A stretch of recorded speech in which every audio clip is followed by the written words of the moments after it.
Saya kena cyberbullying itu pas SMP. SMP tepatnya. Waktu SMA. Waktu itu di BBM, komporin, di grup kelas, di grup sosial media yang lainnya. Kebetulan dia melakukan penipuan terhadap teman-teman. Sebenarnya mereka nge-share sesuatu yang tentang gue, yang menurut gue itu nggak pantas. Waktu itu kayak sedikit down, kayak ngurung diri lah waktu itu di kamar. Bener-bener. Jadi COVID Care by Bully ID ini sebenarnya simple. Kita mau memberikan psychology first aid. Jadi kalau misalkan teman-teman dari psikolog mungkin tahu yang namanya memberikan sense dari keberadaan gitu.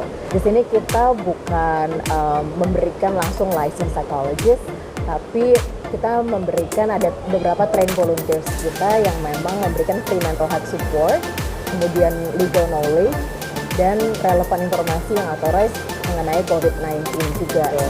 Dan ini bukan hanya untuk warga negara Indonesia, pada dasarnya kita sebenarnya train volunteers kita ada di Jakarta, ada di Kuala Lumpur, Lebanon, ada di Tehran, kemudian ada di London.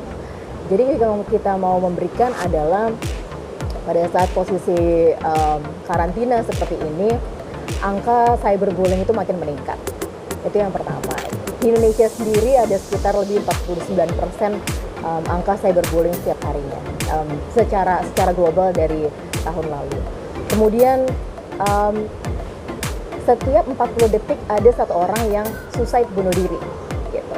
Jadi kita tahu bahwa depresi dan korelasi antara mental health dan kemudian ditambah dengan meningkatnya jumlah screen time orang untuk mengkonsumsi sosial media makin tinggi sekarang ini gitu. Jadi ditambah dengan situasi sekarang di karantina, nggak bisa keluar gitu, banyak juga orang yang kehilangan pekerjaan, makanya kita mau memberikan bantuan. Basically anytime you feel like you need someone to talk to, kayak we are there gitu. Jadi COVID Care by Bully.id ini kita fokuskan memang untuk membantu teman-teman yang memang depresi gitu. Jadi ada juga beberapa asylum seekers di Indonesia, refugees yang mereka bahkan nggak bisa akses informasi di Indonesia mengenai COVID-19 karena terbatas mengenai bahasa gitu. Makanya di situ kita juga ada sediakan bahasa Arab dan bahasa Persian. Jadi ketika mereka memang membutuhkan informasi relevan mengenai apa sebetulnya yang terjadi di negara yang dia tinggal gitu ya, mereka bisa akses, selama mereka punya internet, mereka bisa akses di covidcare.bully.id.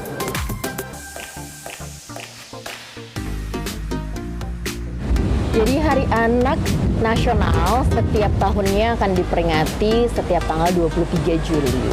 Dan tahun ini kebetulan kita mungkin juga akan diundang dari Kemen PPA untuk sharing mengenai apa sih sebenarnya yang bisa di-share di social media, kemudian juga bagaimana supaya kita tidak apa yang harus dilakukan ketika kita dibully atau grooming seperti itu.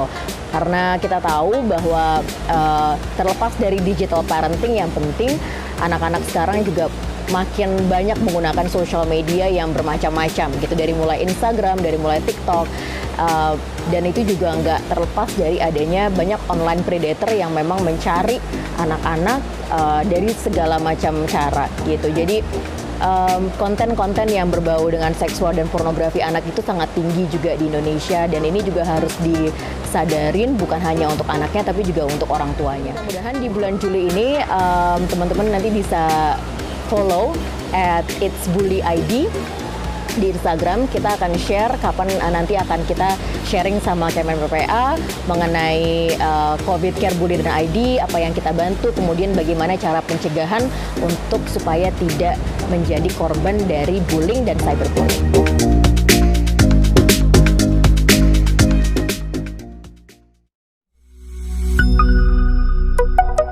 B News TV.